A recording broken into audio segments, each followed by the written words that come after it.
Hola a todos, bienvenidos a este análisis donde vamos a desmenuzar un tema que, la verdad, es fascinante. ¿Cómo evolucionó realmente nuestra forma de comunicarnos a lo largo de la historia? A ver, casi siempre pensamos que cuando llega una tecnología nueva, simplemente aplasta y borra a la anterior, ¿no? Como si fuera una línea recta hacia el futuro. Pero como vamos a ver hoy con los datos históricos, la realidad es muchísimo más compleja y mucho más interesante. Vamos a descubrir cómo la voz, las imágenes y las palabras escritas no se reemplazaron unas a otras de forma lineal, sino que crearon un ecosistema enorme, un ecosistema de capas superpuestas que siguen conviviendo hasta el día de hoy. Para arrancar, imagínense esta frase súper dramática del famosísimo escritor Víctor Hugo en su novela Nuestra Señora de París. Él escribió literalmente: «Esto matará a aquello. El libro matará al edificio». Con esto se refería al libro impreso y aseguraba que iba a destruir por completo la importancia visual e informativa de las grandes catedrales medievales. Es una afirmación súper potente, ¿verdad? Y refleja a la perfección esa ansiedad, ese miedo profundo que casi siempre sentimos cuando aparece un medio nuevo en la sociedad. Y claro, esa cita nos lanza directamente a la gran pregunta que va a guiar todo este recorrido. ¿De verdad los nuevos medios destruyen a los viejos? Hay un mito enorme, casi asimilado por todos nosotros, de que la innovación tecnológica es un juego donde uno gana y el otro desaparece por completo, como si el surgimiento de la imprenta o el Internet hoy en día llegaran a aniquilar todo lo que existía antes. Pero para saber si esto es realmente cierto, tenemos que ir a los registros históricos y ver cómo se comportan los medios en la práctica. Fíjense en esto. Es increíble ver cómo los formatos viejos prácticamente le dan vida a las reglas de los nuevos. Si comparamos esta pintura clásica del siglo XVI, Son Marcos rescatando a un esclavo de Tintoretto, con un cómic de Superman del siglo XX, la conexión es directa. En la pintura vemos a San Marcos cayendo del cielo en una pose súper dinámica, o sea, actuando exactamente igual que el hombre de acero en una viñeta moderna. Y no solo eso, ¿sabían que los famosos globos de diálogo de los cómics vienen directamente de los rollos de texto que los artistas medievales pintaban saliendo de la boca de las figuras religiosas? Todo está conectado. Bueno, pasemos a la primera sección: el poder de la voz y la perdurable tradición oral.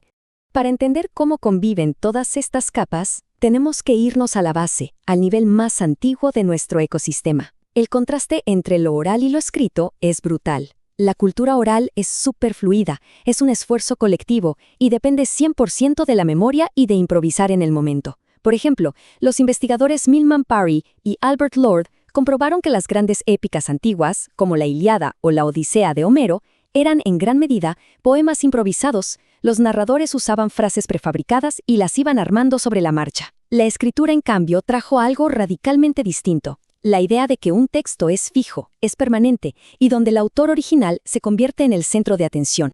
Y aquí es donde vemos que las viejas costumbres se negaron a desaparecer. Piensen en la lectura. Hoy en día consideramos que leer es algo silencioso y privado, ¿no? Bueno, en la Edad Media era un evento intensamente físico y ruidoso. Los textos no se hacían para un público que leía en silencio, sino para un público que escuchaba. Imagínense esto. Si pudiéramos llenar una sala de lectura moderna con lectores medievales, el ruido sería ensordecedor. La costumbre era vocalizar y pronunciar cada palabra en voz alta, incluso si la persona estaba estudiando completamente sola. Avancemos a la sección 2, la gran enciclopedia visual, comunicando a través de imágenes. Teniendo en cuenta que la voz seguía siendo clave, llegamos a una época donde lo visual era el rey absoluto. Y aquí la palabra clave es la iconografía. Ojo, no era solo decoración bonita. Líderes importantísimos de la Iglesia, como el Papa Gregorio Magno, defendían abiertamente el uso de imágenes, diciendo que hacían exactamente lo mismo por las personas que no sabían leer que la escritura por los que sí sabían. Las estatuas y los vitrales se convirtieron de forma deliberada en verdaderos libros para analfabetos. Era el sistema oficial de información para las masas. Es alucinante pensar que las inmensas catedrales medievales no eran solo edificios, funcionaban estructuralmente como enciclopedias visuales gigantescas para el público. A través de la piedra y el vidrio, te enseñaban absolutamente todo el conocimiento considerado necesario en esa época. Literalmente, la gente caminaba por los pasillos y aprendía visualmente, desde cómo se creó el mundo y los complejos dogmas religiosos, hasta lecciones de moralidad y manuales súper detallados de los distintos oficios cotidianos. Era como el Internet de la Edad Media. Y si hablamos de contar historias con imágenes, nada supera al tapiz de Vallejo, creado por ahí del año 1100. Estamos hablando de una tela inmensa de 70 metros de largo. ¡70 metros! Documenta paso a paso y con gran vivacidad la conquista normanda de Inglaterra. Y lo hace también con una secuencia lógica y efectos visuales tan dinámicos que muchos historiadores coinciden en que es, básicamente, el equivalente a una película narrativa del siglo XI. Una prueba increíble de que las raíces del cine vienen desde muy, muy atrás. Pasemos ahora a la sección 3. La confianza en la escritura y la lenta integración del texto. Claro, el ecosistema tenía que volverse muchísimo más complejo a medida que la escritura se metía en la vida diaria. Para entender esto, me encanta apoyarnos en la teoría del canadiense Harold Innis. Él decía que el peso físico de un medio cambiaba por completo a una sociedad. Por ejemplo, los medios pesados, como tallar en piedra o arcilla, duraban muchísimo pero eran muy difíciles de mover. Eso hacía que las sociedades se enfocaran en el tiempo, las tradiciones y las organizaciones religiosas. En cambio, los medios ligeros, como el papiro o el papel, viajaban rapidísimo a través de grandes distancias. El resultado, sociedades con un sesgo hacia expandirse en el espacio y construir organizaciones políticas. Pero, a ver, cambiar a ese medio ligero no fue para nada automático.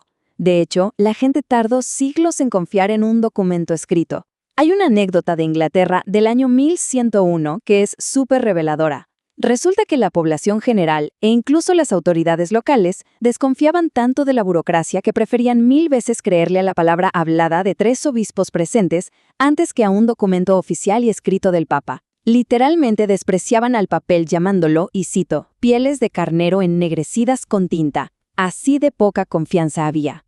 A pesar de esa enorme resistencia inicial, la lenta integración del texto terminó causando cambios sísmicos. Las viejas costumbres, que eran orales y flexibles, terminaron siendo reemplazadas por leyes escritas y rígidas. De repente, surgió toda una nueva clase de oficinistas que básicamente controlaban la administración. Además, tener la información fija en un papel permitió algo revolucionario: poder hacer comparaciones críticas entre diferentes textos. Y lo más importante de todo, esta proliferación de documentos empezó a romper el monopolio casi absoluto que tenía el clero sobre el conocimiento. Entramos a la sección 4, la imprenta y sus predecesores, analizando la coexistencia de la imprenta. Todo lo anterior preparó el terreno para el invento monumental de Gutenberg allá por 1450. Y aquí es donde tenemos que contrastar fuertemente los viejos medios con esta nueva era. En la época de los manuscritos, el formato era fluido. Cada copista adaptaba el texto y la autoría casi siempre era anónima o vista como un esfuerzo colectivo.